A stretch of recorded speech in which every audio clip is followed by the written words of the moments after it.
The CEO of a big auto parts company had been hearing troubling stories for months. Mechanics across the country were using old, broken tools because they couldn't afford new ones or weren't given proper replacements.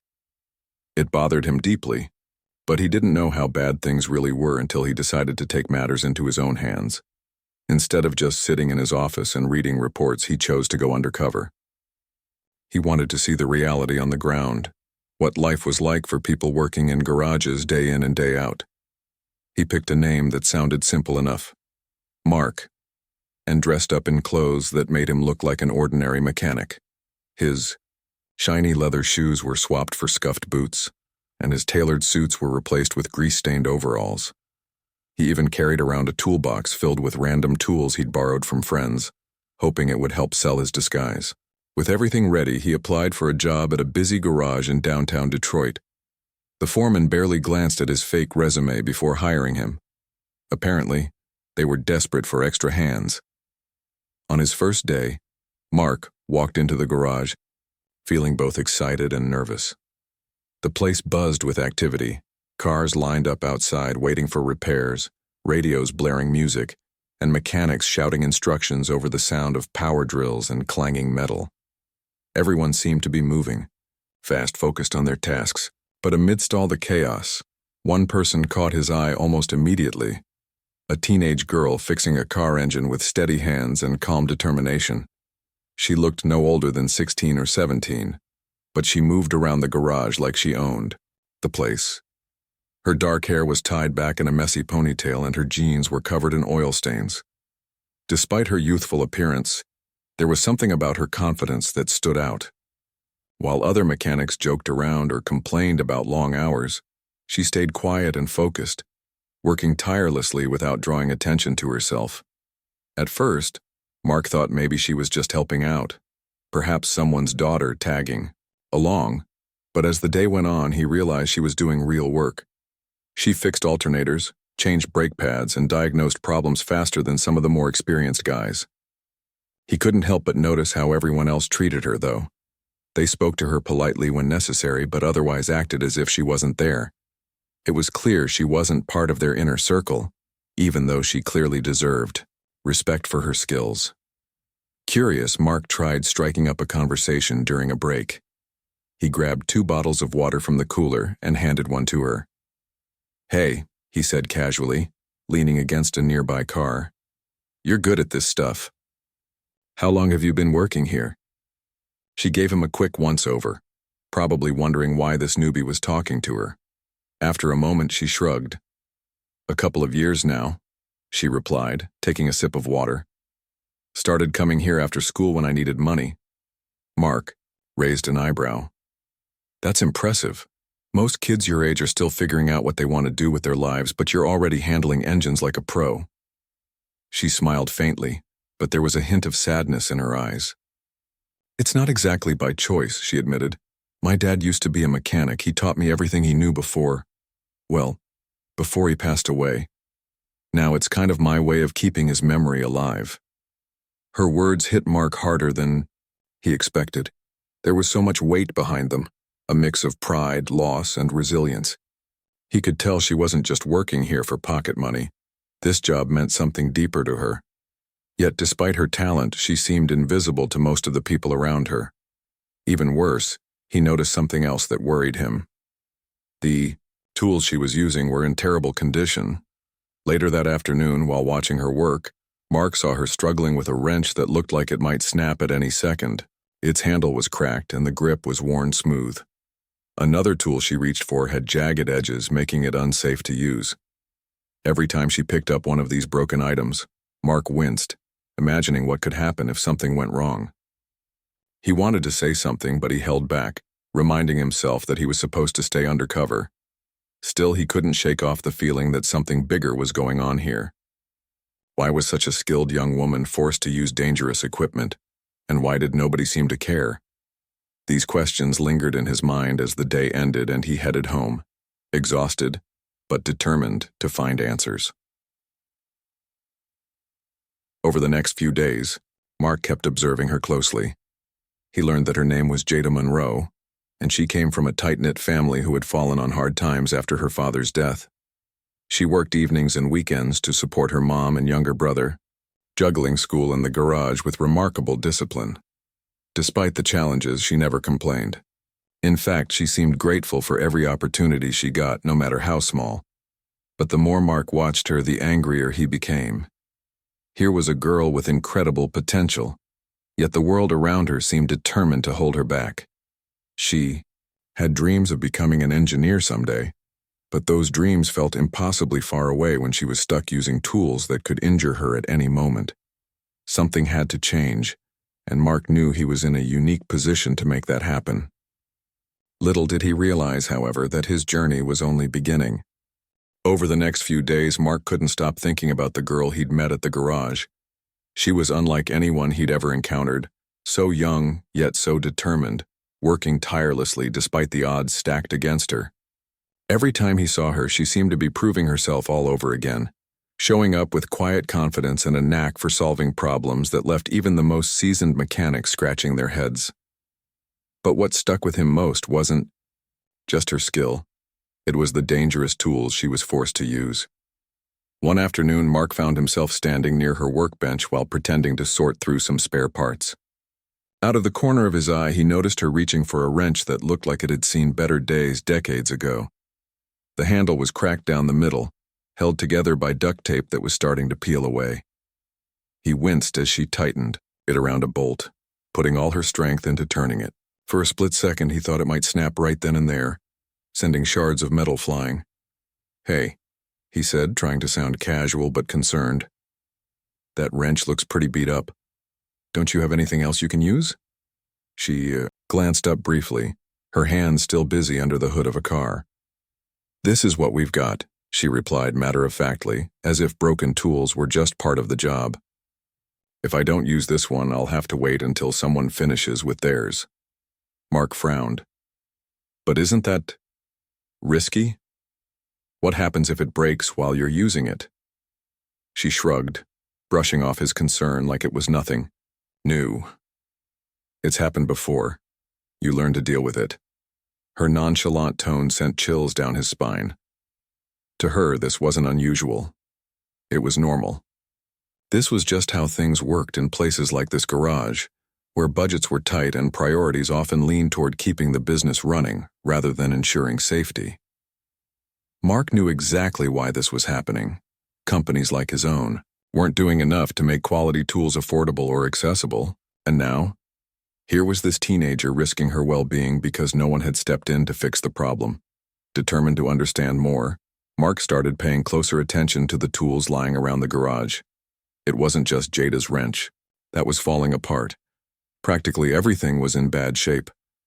Socket sets were missing pieces, screwdrivers had bent tips, and pliers barely opened without a struggle.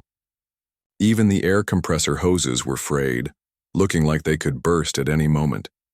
Yet nobody seemed to bat an eyelid. Everyone simply adapted, finding ways to get by with what little they had. It made Mark angry, not just as a businessman, but as a human being. These weren't just tools, they were lifelines for people who relied on them to earn a living. And when those tools failed, it wasn't just inconvenient, it was dangerous. Someone could seriously hurt themselves. Or worse. The realization hit him hard during lunch one day. He sat on a stool in the corner of the garage, picking at a sandwich while watching Jada tinker with a car engine. She lay flat on her back on a creeper, sliding underneath the vehicle with ease. Her movements were precise and efficient, almost poetic in their rhythm. But every time she reached for another tool, Mark felt a pang of anxiety. Would this be the moment something went wrong? He decided to try talking to her again. Maybe if he could build some trust, she'd open up about why things were the way they were. After finishing his sandwich, he grabbed 2 bottles of water from the cooler and walked over to where she was working. "You mind if I join you?" he asked, holding out one of the bottles. She wiped her hands on a rag before taking it. "Sure," she said, giving him a small smile. "Thanks." They sat side by side for a few minutes, sipping water and watching the hustle and bustle of the garage. Finally, Mark broke the silence. "So tell me something," he began. "Why doesn't anyone replace these tools? I mean, surely the boss knows they're not safe." Jada let out a short laugh, shaking her head. "The boss knows. Everyone knows. But it's not like they can afford to buy new ones. Most of the guys here are lucky if they get paid enough to cover rent, let alone spend hundreds on decent tools." "But isn't there supposed to be some kind of standard?" Mark pressed. "I mean, shouldn't companies care about making sure mechanics have what they need to stay safe?" She gave him a long look, as if weighing whether or not to answer, honestly. "Look," she said finally, "the truth is, nobody really cares about places like this. We're just a tiny garage in the middle of nowhere. As long as we keep cars running and customers happy, no one's gonna ask questions. And even if they did, it's not like anyone would listen to us anyway." Her words struck a nerve. Mark knew she was right, at least partly. Businesses like Apex Auto Parts focused on profits and market shares, rarely stopping to think about the real-world impact of their decisions. They assumed mechanics would figure things out on their own, never considering the risks involved. But sitting here now, listening to Jada talk about how invisible she felt, Mark realized how wrong that mindset was. "What about you?" he asked softly. "Do you ever think about leaving? Going somewhere where you'd have better opportunities?"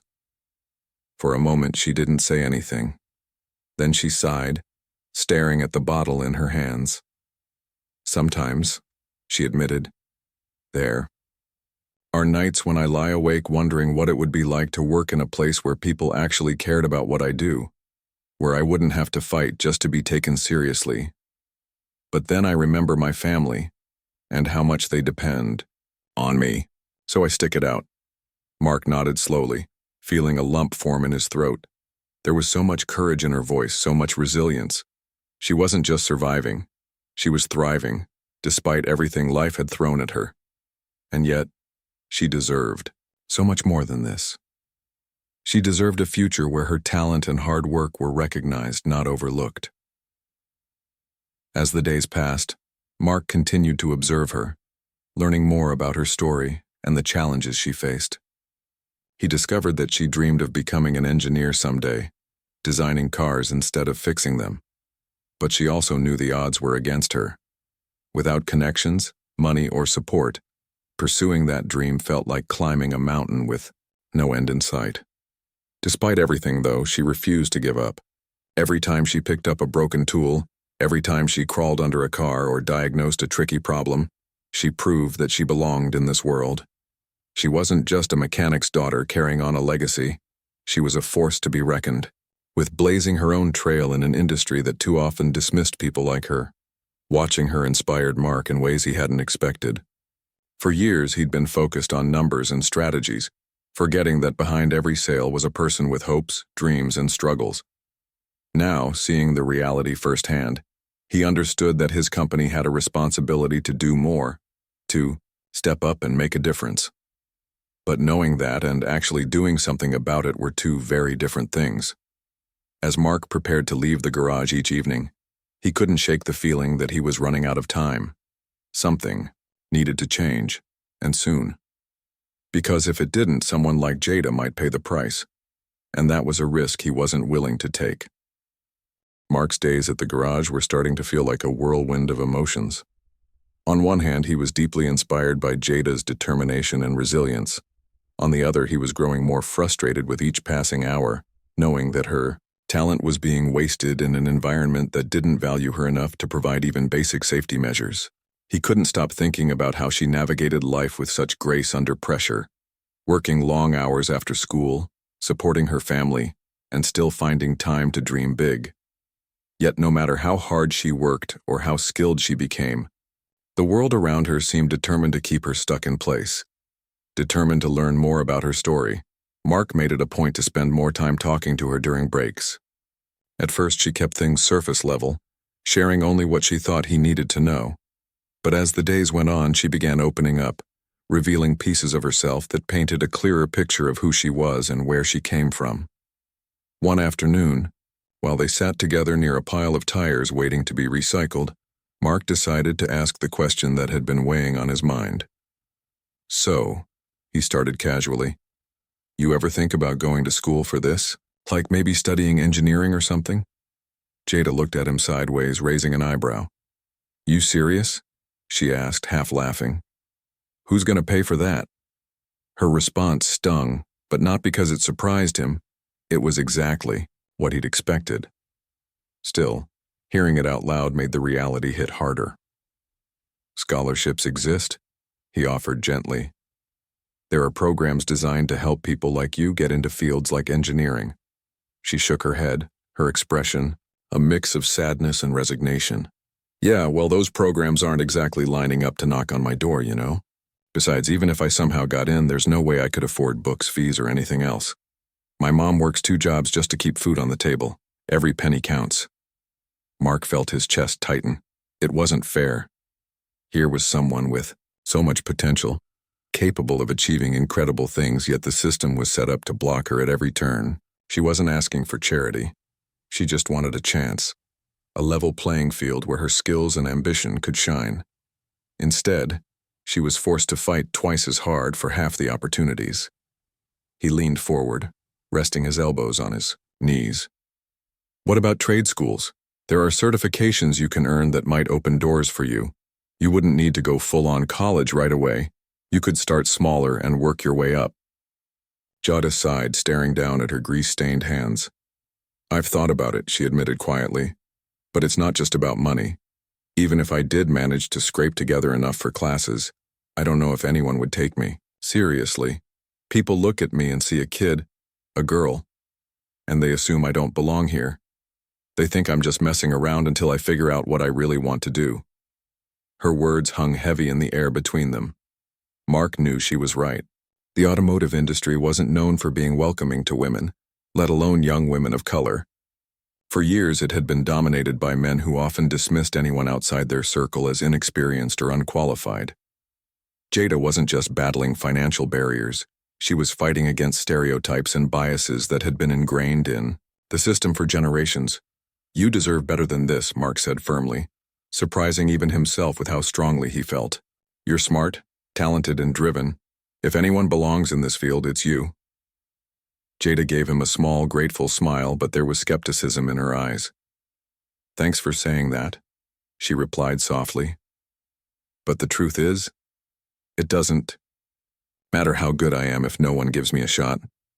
I've learned to focus on what I can control, like fixing cars and helping my family. Everything else, well, it feels kind of pointless to even hope for. Her honesty gutted him. She wasn't bitter or angry. She was simply resigned to the fact that the odds were stacked against her. And the worst part was, she wasn't wrong. Without intervention, without someone stepping in to clear a path for her, her dreams might never come true. That realization gnawed at Mark constantly, keeping him awake at night and fueling his growing sense of urgency.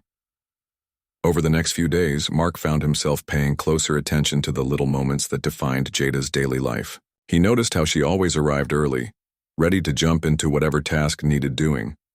How she stayed late, making sure every car was fixed properly before heading home. How she helped the older mechanics troubleshoot problems they couldn't solve on their own, offering suggestions with quiet confidence. Despite the lack of recognition, she poured her heart into everything she did, refusing to let setbacks define her. One evening, as the sun dipped below the horizon and the garage grew quieter, Mark approached her while she was packing up her tools. "Can I ask you something personal?" he said hesitantly. She glanced up, curious but cautious. "Sure," she replied. "What's up?" He hesitated, choosing his words carefully. "Why do you stay here? I mean, you could probably find another job somewhere else, maybe a bigger shop with better resources. Why stick around in a place that doesn't appreciate you?" For a moment, she didn't answer. Then she smiled faintly, her gaze drifting toward the row of cars lined up outside. "Because this is where I feel closest to my dad," she said softly. "When I'm working on engines, I can almost hear his voice in my head, guiding me through the steps. It's like I'm carrying on his legacy, you know? Plus, this garage has been part of our community for years. These customers trust us to fix their cars, and I take that seriously. Leaving would feel like abandoning them. Mark nodded slowly, understanding dawning on him. This wasn't just a job for her. It was a connection to her past, a source of pride, and a way to contribute to her community. Walking away wouldn't just mean leaving behind bad tools and low pay. It would mean leaving behind a piece of herself. As the week drew to a close, Mark found himself wrestling with conflicting emotions. On one hand, he admired Jada's loyalty and dedication. On the other, he couldn't ignore the glaring inequalities that surrounded her. He knew he had the power to change things, to use his position to make a difference. But doing so would require stepping out of the shadows and revealing his true identity. The risk was enormous, both personally and professionally. If he failed, he could lose everything: his reputation, his career, and the trust of the people who depended on him. Still, as he watched Jada crawl underneath yet another car, grabbing a frayed socket wrench to tighten a bolt, he realized he didn't have a choice. This wasn't just about her anymore, it was about everyone like her. Mechanics across the country were facing the same struggles, cobbling together solutions with broken tools and outdated equipment. And companies like Apex Auto Parts were partly to blame for letting it happen. That night, as he lay in bed staring at the ceiling, Mark made a decision. He would go back to the boardroom and present his findings, not just statistics and reports, but real stories of real people whose lives were being impacted by corporate negligence. He would demand change, even if it meant putting his own future on the line. Because if he didn't, who would? The next morning, Mark arrived at the garage earlier than usual, his mind racing with plans and possibilities. As he walked inside, he spotted Jada already hard at work, her hands moving deftly over an engine block. For a brief moment, he allowed himself to imagine what her life might look like if things were different, if she had access to quality tools, mentorship, and opportunities that matched her potential. In that vision, she wasn't just a mechanic's daughter or a teenager, struggling to survive. She was a trailblazer paving the way for others like her to follow. "Hey," he called out, catching her attention. When she turned to face him, he smiled. "Got a minute?" She nodded, wiping her hands on a rag. "What's up?" "I've got an idea," he said, his voice steady despite the nerves bubbling beneath the surface. "Something that might change things around here for you, for everyone. But I need your help to make it happen." Jada tilted her head, intrigued. "Okay," she said slowly. "What do you have in mind?" The next morning, the garage was buzzing as usual. Cars lined up outside, customers hollered questions from the waiting area, and mechanics shouted over the sound of power tools and clanging metal. But for Jada, it started like any other day. Until Mark pulled her aside before the chaos fully kicked in. "Listen," he began, his voice low but urgent. "I've been thinking about what you said. The struggles you face here, the broken tools, the lack of opportunities. I want to help." Jada raised an eyebrow, skeptical but curious. "Help how?" she asked. "You're not exactly in charge around here." Mark hesitated, knowing this was the moment he'd have to reveal more than he intended. "Let's just say I have connections that might be able to make a difference. But first I need your trust. Can you give me that?" She studied him carefully, searching for any sign of dishonesty. After a beat, she nodded. "All right. What do you need me to do?" For the rest of the week, Mark worked tirelessly behind the scenes. He documented everything: the worn-out tools, the unsafe working conditions, the way Jada and others improvised solutions with whatever scraps they could find. He took photos discreetly when no one was looking, jotting down notes about conversations he overheard. The more evidence he gathered, the clearer it became. This wasn't just a problem at this single garage. It was happening everywhere, and companies like Apex Auto Parts were directly responsible. But gathering information wasn't enough. Mark knew he needed proof that would hit home emotionally, something that would force people to sit up and take notice.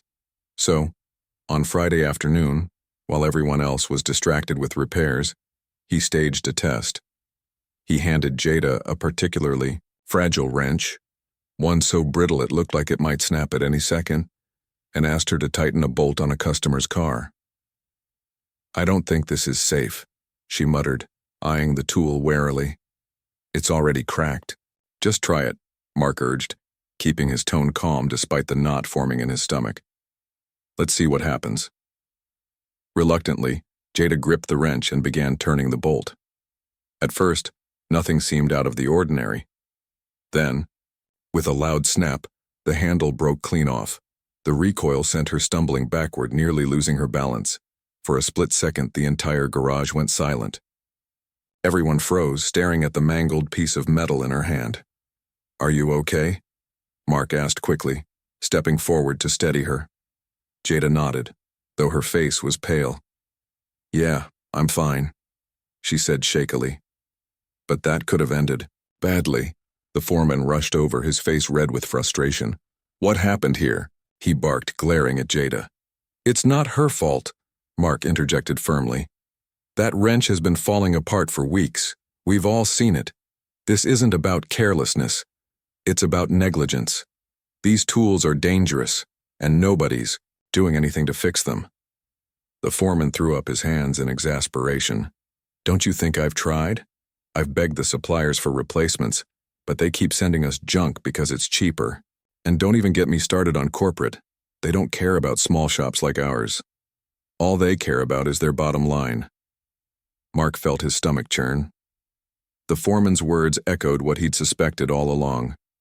Companies like Apex weren't prioritizing safety or quality.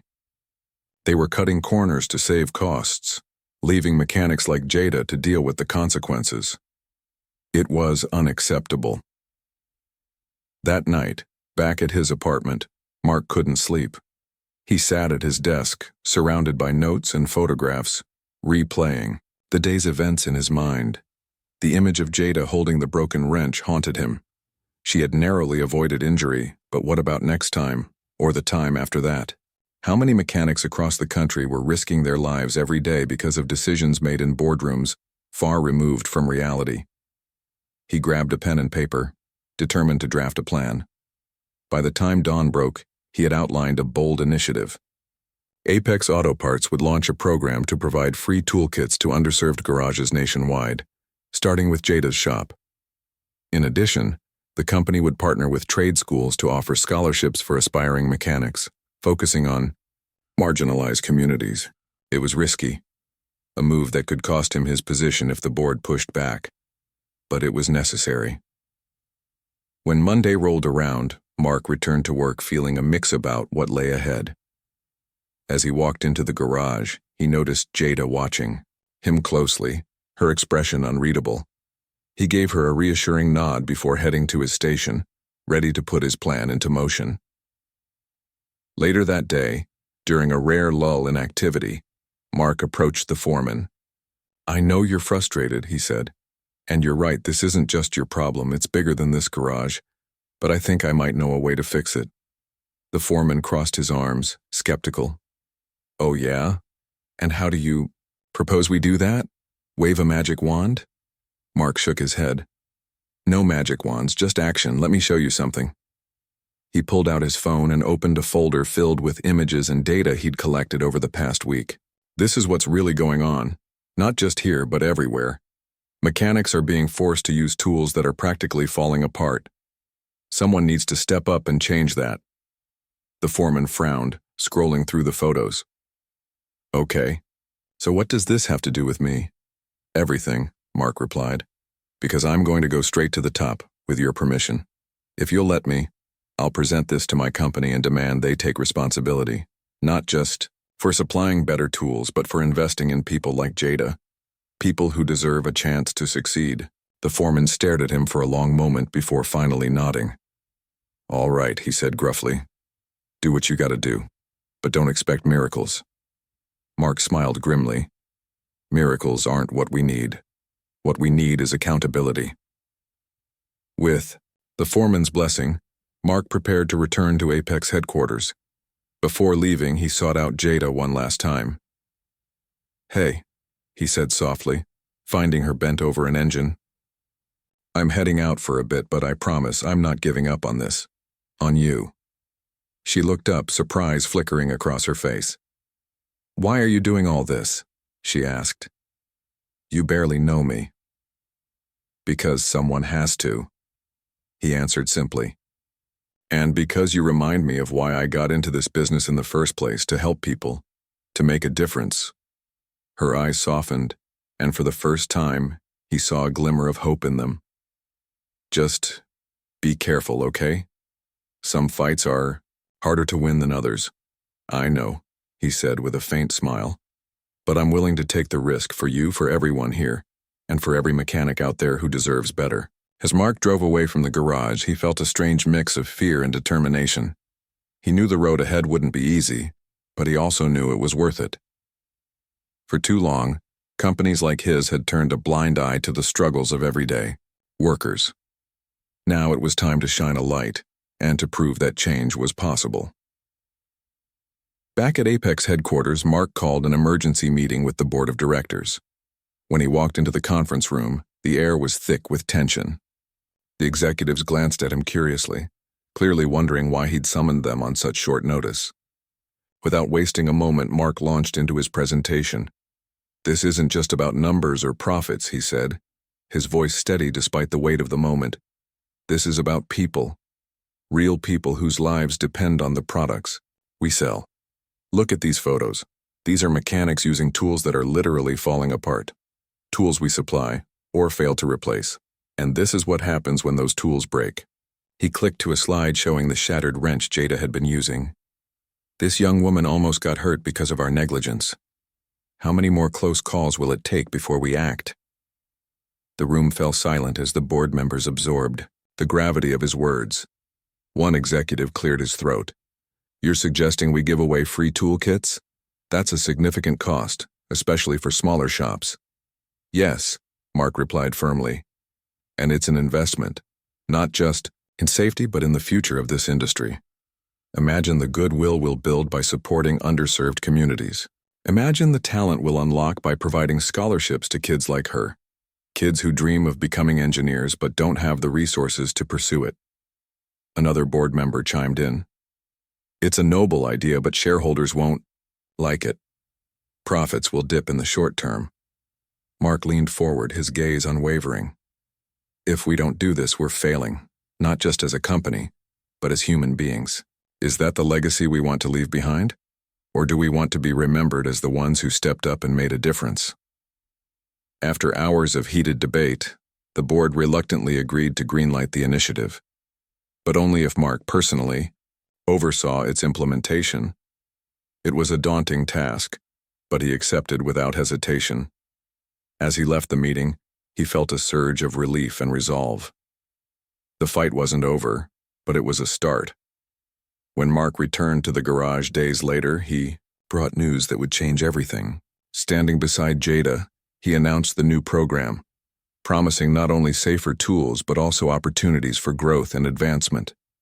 For the first time in years, the garage erupted in cheers, not just for the tools, but for the hope they represented. As Jada looked at Mark, her eyes shining with gratitude, he realized something important.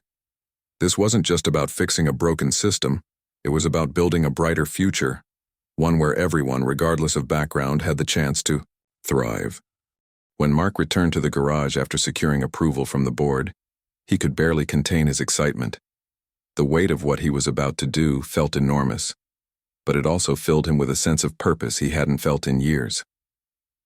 For so long, he'd been caught up in spreadsheets, profit margins, and corporate jargon, losing sight of why he'd joined Apex Auto Parts in the first place. But now, standing at the edge of this bustling garage, surrounded by hardworking people who deserved better, he knew he was exactly where he needed to be. He parked his truck outside the garage and stepped out, clutching a clipboard and a folder filled with plans. As he walked inside, the familiar hum of activity greeted him, mechanics shouting orders, tools clanging against metal, and radios playing faintly in the background. Jada was bent over an engine, her hands moving quickly as she worked on a stubborn alternator. When she glanced up and saw him, her expression shifted from curiosity to surprise. "What are you doing here?" she asked, wiping her hands on a rag. "I thought you were gone for good." Mark smiled, shaking his head. Not a chance. I told you I wasn't giving up. Not on you, not on this place. He gestured toward the truck. Come see what I've got. Jada hesitated for a moment before following him outside. As they approached the vehicle, Mark opened the back door, revealing stacks of brand new toolkits. Each one was neatly packed, gleaming under the sunlight. There were wrenches with sturdy handles, precision screwdrivers, durable pliers, and even diagnostic equipment that looked state-of-the-art. Jada's eyes widened as she took it all in. Is this real? She asked, her voice barely above a whisper. As real as it gets, Mark replied, grinning. These are for you, for everyone, here. No more broken tools, no more shortcuts. You deserve the best, and that's what I'm bringing. For a moment, Jada just stood there, staring at the supplies like she couldn't believe her eyes. Then slowly, a smile spread across her face, a genuine, radiant smile that lit up her whole demeanor. You actually did it, she said softly. You really came through. It's not just me, Mark corrected.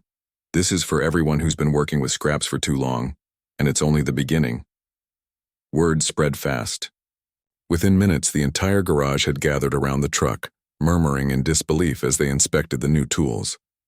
Some of the older mechanics laughed, shaking their heads in amazement. Others patted Mark on the back, thanking him profusely. Even the foreman, usually stoic and reserved, looked visibly moved. This changes everything, the foreman admitted, holding up a shiny socket set. We can finally work without worrying about something breaking mid-job. Thank you. Mark nodded, feeling a swell of pride, but also humility. This wasn't about him. It was about the people whose lives would improve because of these changes. Still, he knew the toolkit donation was just the first step. The bigger challenge lay ahead, convincing Apex to commit to long-term support for mechanics like Jada and others across the country. Later that afternoon, Mark called everyone together for a quick meeting. Standing near the newly delivered tools, he addressed the group.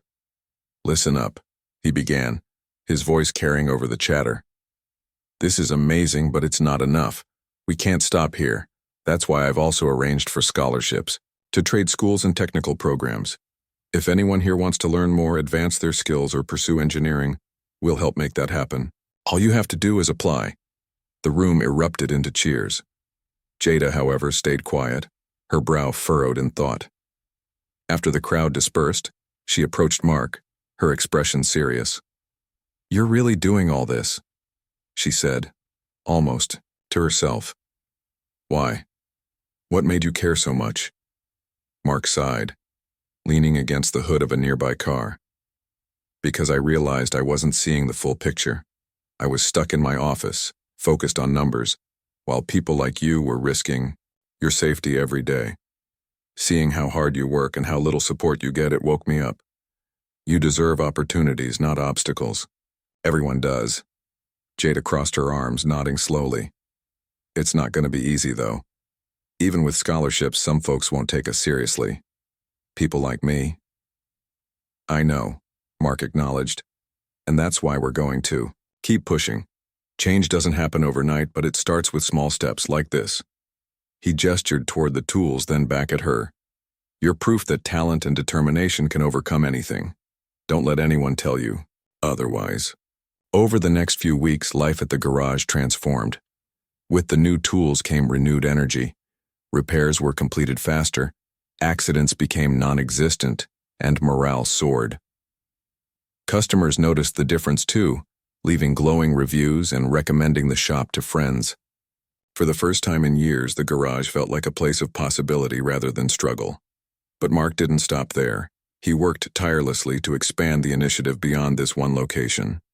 Back at Apex headquarters, he collaborated with marketing teams to create campaigns highlighting stories like Jada's.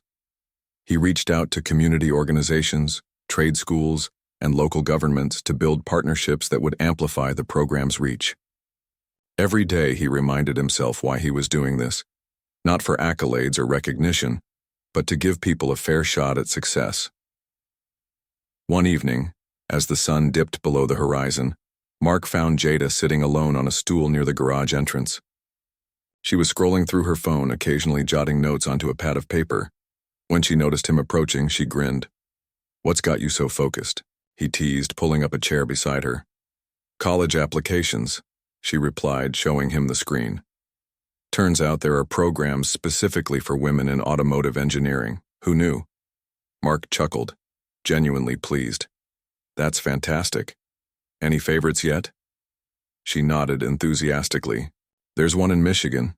They partner with big companies to offer internships during school breaks.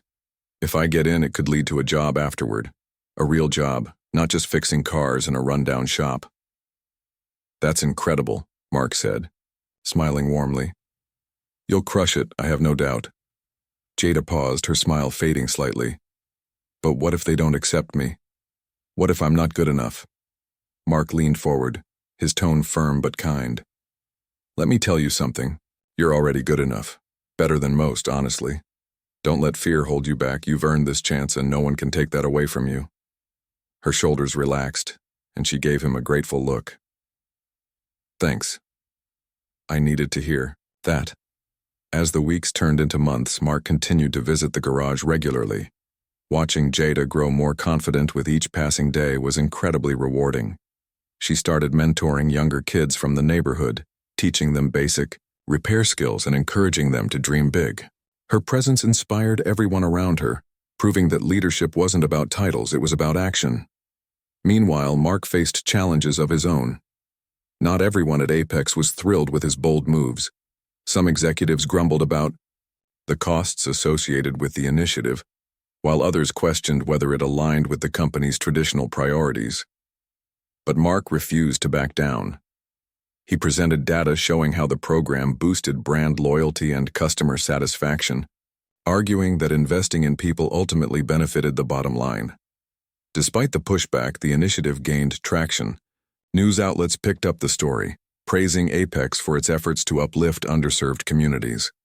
Mechanics from across the country reached out, sharing their own struggles and expressing gratitude for the changes. Slowly but surely, the narrative shifted, from profit-driven indifference to genuine care for those on the front lines. By the time spring rolled around, the garage had undergone a complete transformation. Fresh paint covered the walls, new equipment lined the shelves, and a plaque near the entrance read, "Dedicated to the next generation of innovators." It was a testament to how far they'd come, and a reminder of the potential still waiting to be unlocked. On the day of the official ribbon-cutting ceremony, the garage was packed with customers, neighbors, and reporters eager to celebrate the milestone. Jada stood proudly beside Mark, wearing a crisp blazer over her usual work clothes. As cameras flashed and applause echoed through the space, she turned to him with tears in her eyes. "I never thought this could happen," she admitted, her voice trembling. "Not here, not for me." Mark placed a hand on her shoulder, his expression soft but resolute. "It happened because you refused to give up. Because you showed everyone what's possible when you fight for what's right. This is just the beginning, okay? There's so much more ahead." Jada nodded, her smile returning stronger than ever. "Yeah," she said firmly. "There is." As the celebration continued, Mark stepped back, watching quietly as Jada interacted with guests, answering questions and sharing her journey. In that moment, he felt a deep sense of fulfillment. This wasn't just about fixing a broken system, it was about empowering people to rewrite their futures. And for the first time in a long time, Mark knew he was exactly where he belonged. The ribbon-cutting ceremony marked a turning point, not just for the garage, but for everyone involved. As the crowd dispersed and the reporters packed up their equipment, Mark stood near the entrance, watching Jada interact with the people who had come to celebrate. She moved confidently now, shaking hands and answering questions about her plans for the future. Gone was the quiet teenager who once blended into the background.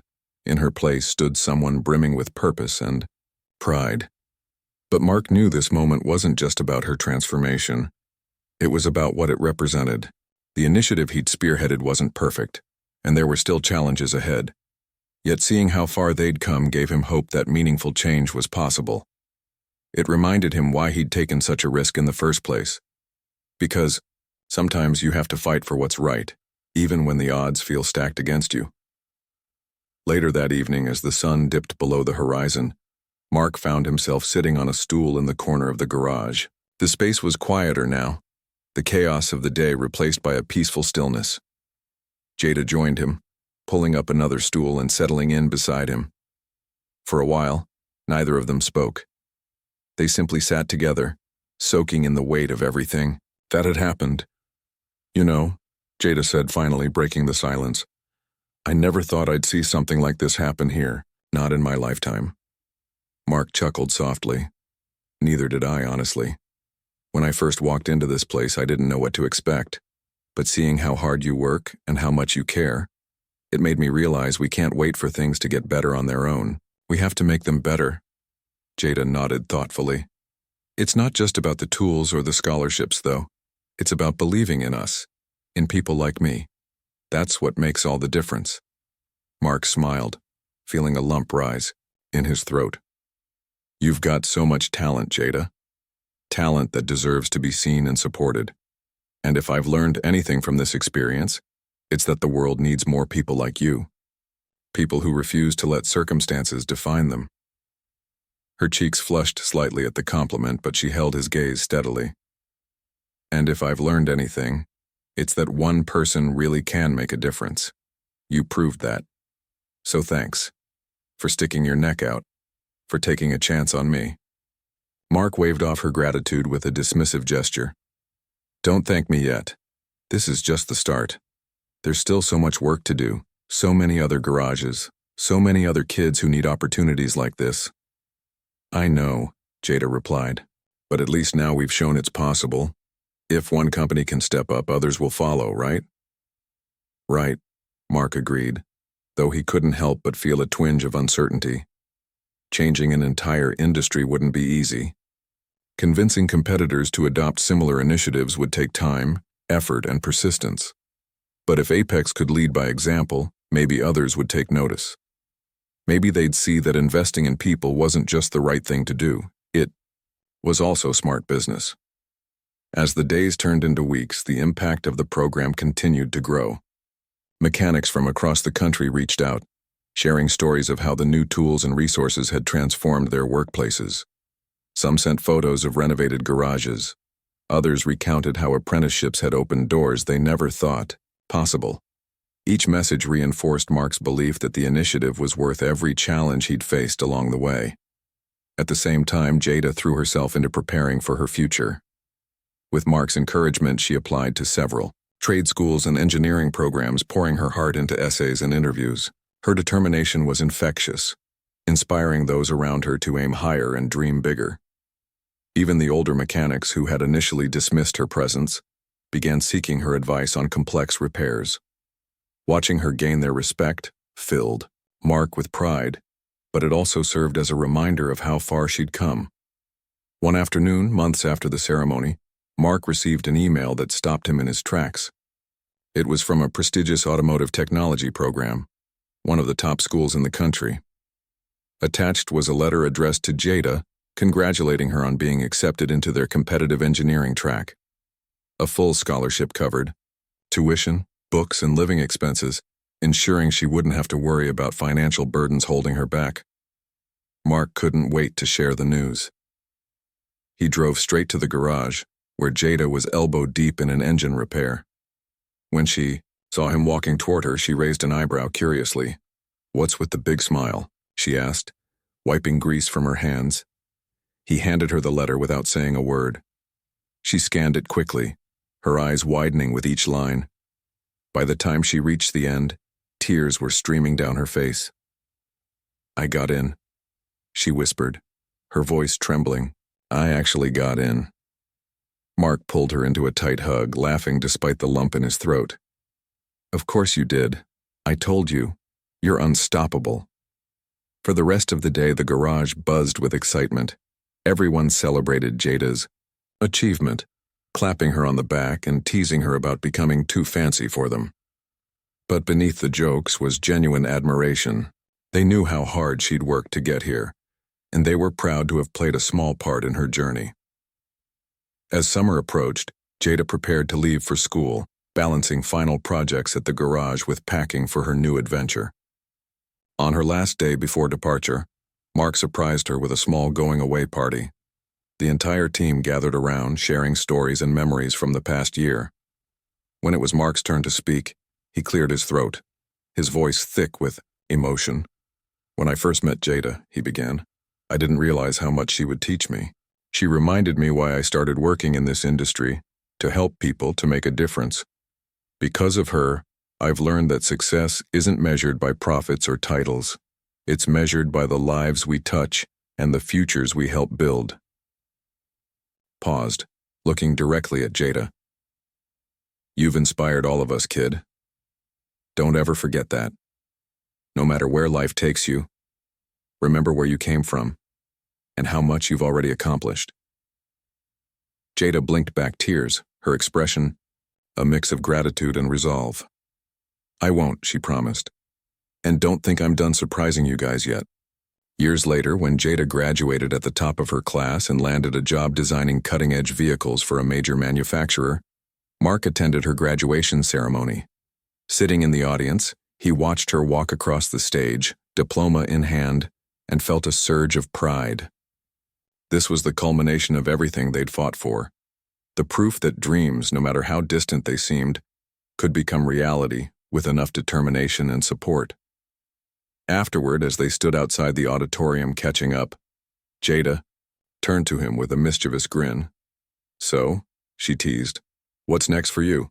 Any more undercover missions planned?" Mark laughed, shaking his head. "Not anytime soon. Once was enough for me.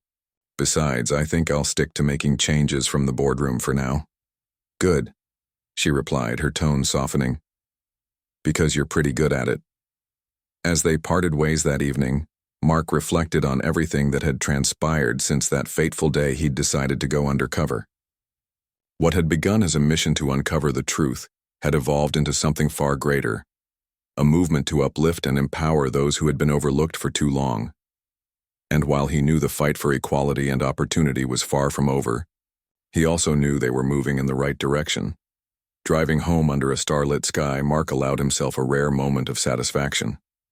Change was never easy, but it was always worth it. And in the end, it wasn't about accolades or recognition, it was about leaving the world a little better than you found it.